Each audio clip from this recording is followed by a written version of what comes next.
se levantó en los cielos, queriendo para sí la adoración y la obediencia que le eran debidas únicamente a Dios. Cuando Dios dice cualquier cosa, inmediatamente surge el enemigo diciendo, no es exactamente así, puede ser de este otro modo también, en fin. Vamos a estudiar esta semana mejor este asunto. Primero veremos que Dios siempre identifica a su pueblo como su pueblo. En el Antiguo Testamento Dios identificó al pueblo de Israel como su pueblo mediante la circuncisión, que era una marca física. Génesis capítulo 17, versículos 9 al 11, dice: Dios también le dijo a Abraham: este es el pacto que yo hago con ustedes y que ustedes guardarán, es decir, tú y tu descendencia. Todo varón que haya entre ustedes será circuncidado. Ustedes circuncidarán la carne de su prepucio como señal del pacto entre nosotros. ¿Sabes? Dios ordenó a Abraham y a sus descendientes que se circuncidaran como señal del pacto de salvación. Este ritual no era solo algo físico, sino que tenía un significado espiritual. Simbolizaba la necesidad de circuncisión o renovación del corazón. Deuteronomio capítulo 36 dice: el Señor tu Dios circuncidará tu corazón y el corazón de tu descendencia para que lo ames con todo tu corazón y con toda tu alma y tengas vida. Es por esta razón que Pablo escribe en Romanos 2:28 lo siguiente: pues no es judío el que lo es exteriormente, ni es la circuncisión la que se hace exteriormente en la carne, sino que es judío el que lo es en lo interior, y la circuncisión es la del corazón. La circuncisión en realidad era una marca que se hacía en el órgano sexual masculino. Esa era una marca exterior. Pero Dios no estaba preocupado apenas con la marca exterior, porque la marca exterior la podía tener cualquiera. Dios estaba preocupado con la marca interior. Lo que le interesa a Dios es el corazón. Es como hoy el bautismo. Tú te puedes bautizar por fuera, pero te has bautizado realmente en el Espíritu. Ese es el asunto. La circuncisión era un pacto en el Antiguo Testamento de que el pueblo de Dios era el pueblo de Dios. Pero no era el pueblo de Dios solo porque llevaba la marca exterior, sino que debería tener esa marca en el fondo de su corazón, en el interior, en sus intenciones. Bueno, en el Nuevo Testamento la circuncisión es reemplazada por el bautismo.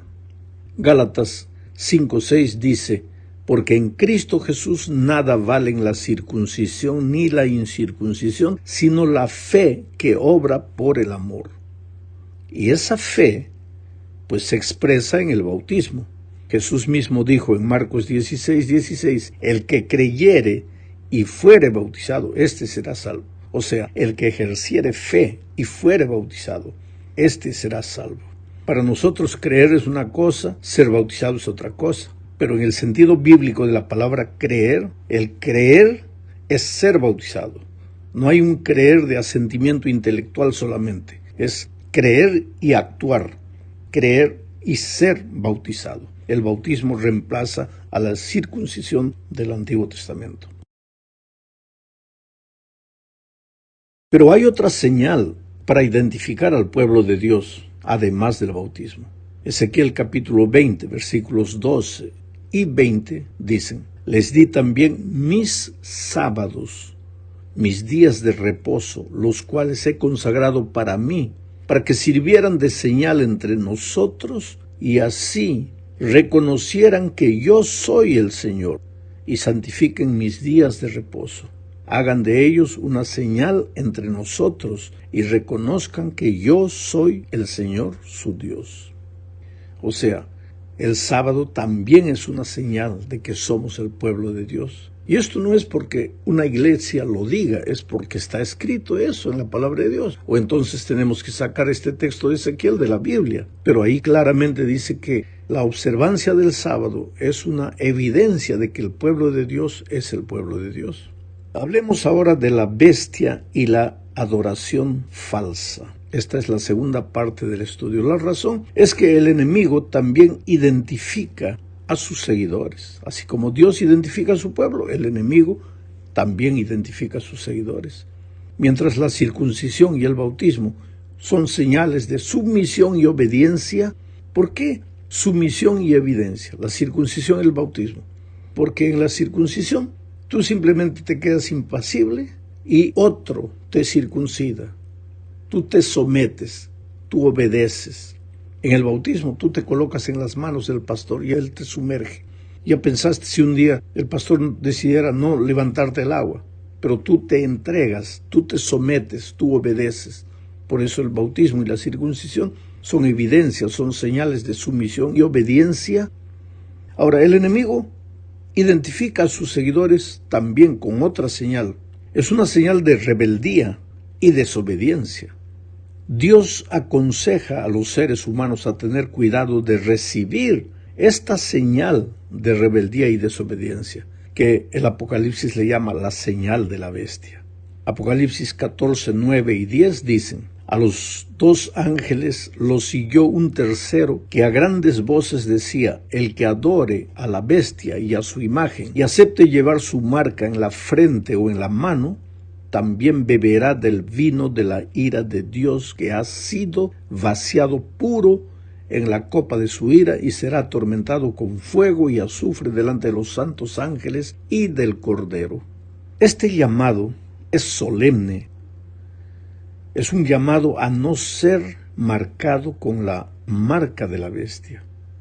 Las consecuencias de recibir la marca de rebeldía y desobediencia serán terribles. Ahora, es interesante notar que en el Apocalipsis encontramos 2 grupos que serán marcados o sellados. En el capítulo 13, el poder político religioso simbolizado por la bestia hace que a todos, pequeños y grandes, ricos y pobres, libres y esclavos, se les pusiera una marca en la mano derecha o en la frente. Y en el capítulo 7 de Apocalipsis también se sella en la frente a los siervos de Dios, pero se los sella con el sello del Altísimo. Al llegar a este punto, surge de manera natural la siguiente pregunta: ¿qué es la marca de la bestia y qué es el sello de Dios? Observa que a quienes reciben el sello de Dios se los protege de la destrucción. En cambio, San Juan dice que si alguno adora a la bestia y a su imagen y recibe la marca en su frente o en su mano, él también beberá del vino de la ira de Dios.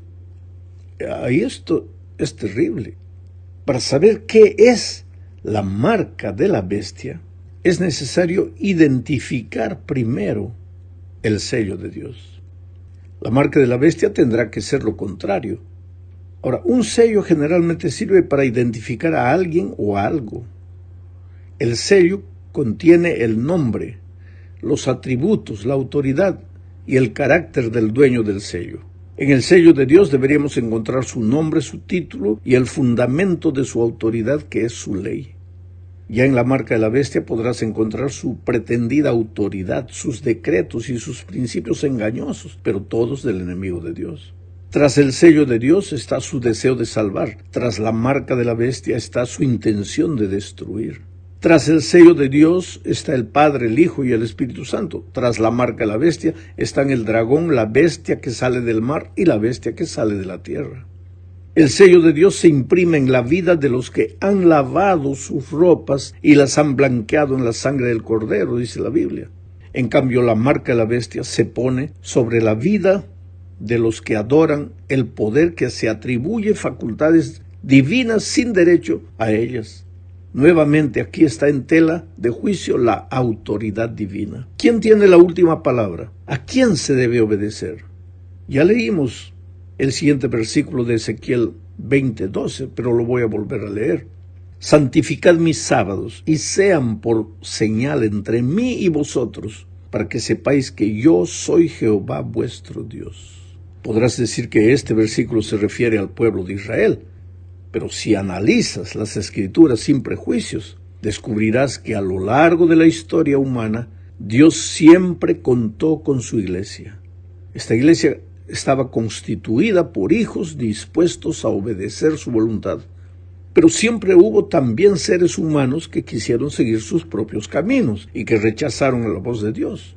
Así fue desde el principio. Caín y Abel recibieron la orden de ofrecer, por ejemplo, un cordero como sacrificio a Dios. Abel obedeció la orden como Dios la dijo, y Caín decidió hacer las cosas a su manera, ofreció los frutos de la tierra. Ahora date cuenta que Caín no se lanzó frontalmente en contra de Dios. Aparentemente obedeció, ofreció un sacrificio, pero no como el Señor lo había ordenado, sino como a él le pareció. Esta es la clave del asunto. Al final de la historia, quienes reciban la marca de la bestia no estarán frontalmente contra Dios. Creerán que lo están sirviendo, pero no como el Señor lo pidió, sino como a ellos les parece que debe ser.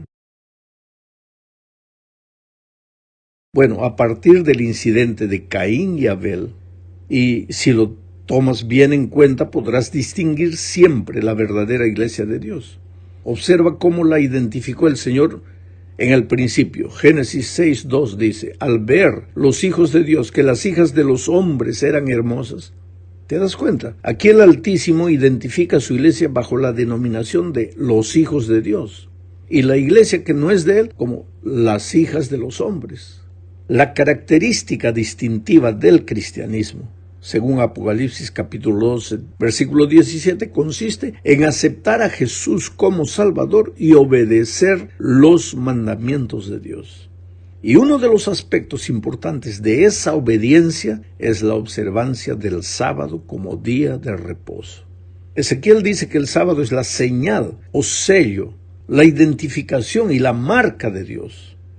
¿Que el sábado era solo para Israel? No, no puede ser, porque el sábado se instituyó en ocasión de la creación, cuando todavía no existía el pueblo de Israel. El sábado era la señal de Dios con su pueblo, no solo con Israel. ¿Que Israel fue rechazado y el sábado fue rechazado junto con él? No, espera un poco.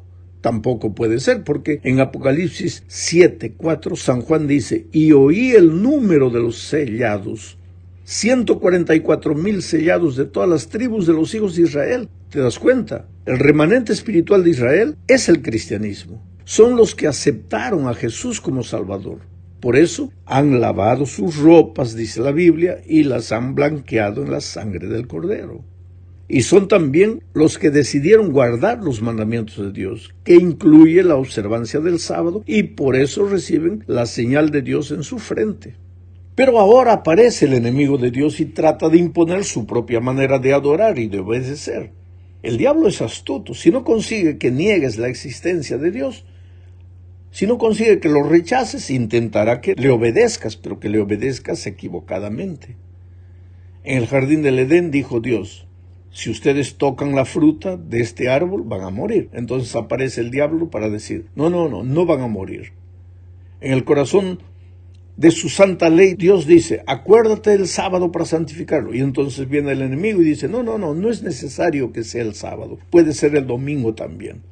A Caín, el enemigo le dijo, no es necesario que ofrezcas un cordero, puedes ofrecer los frutos del campo también. En fin, el argumento del enemigo siempre es el mismo.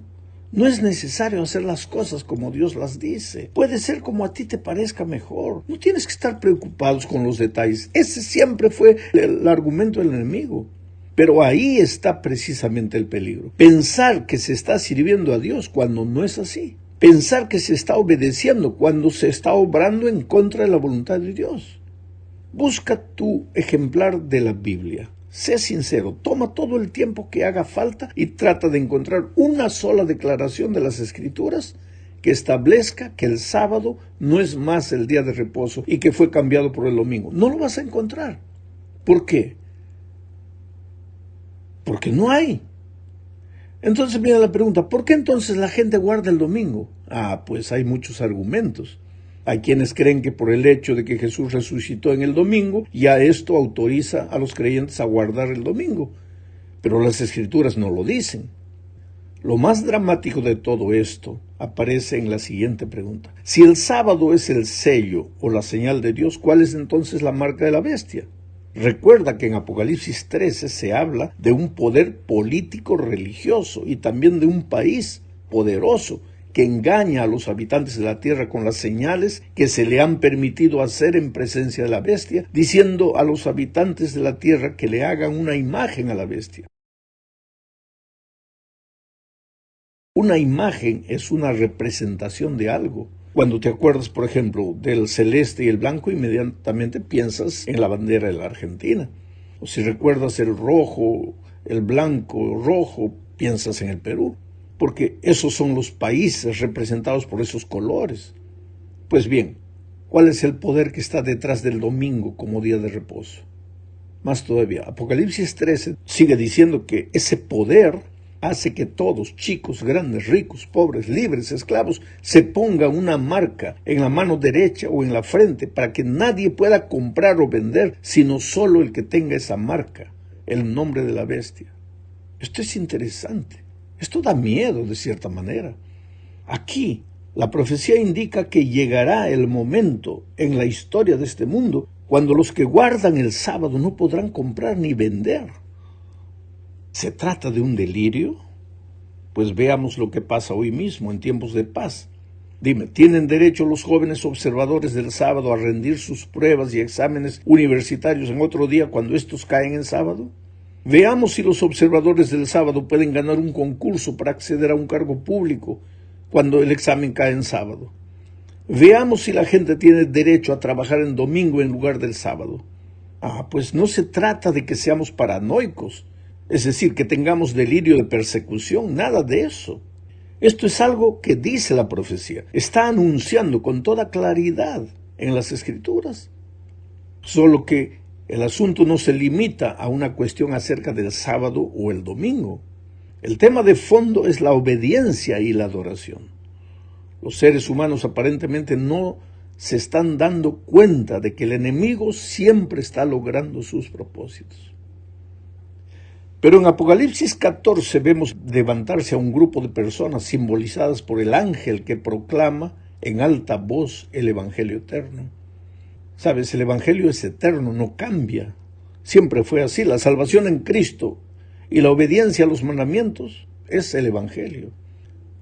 La proclamación es: temed a Dios y dadle honra porque la hora de su juicio ha llegado. Adorad a aquel que hizo el cielo y la tierra, el mar y las fuentes de las aguas. Ahora compara esto con el cuarto mandamiento, porque en 6 días hizo Jehová los cielos y la tierra, el mar y todas las cosas que en ellos hay, y reposó en el 7º día. Por tanto, Jehová bendijo el sábado y lo santificó. ¿Te parece una coincidencia? ¿Te parece coincidencia que el último llamado que Dios le hace a la humanidad contiene casi las mismas palabras que Dios pronunció cuando declaró que el sábado era su día santo? Pero en este último llamado dice algo más. Si alguno adora a la bestia y a su imagen y recibe la marca en su frente o en su mano, él también beberá del vino de la ira de Dios.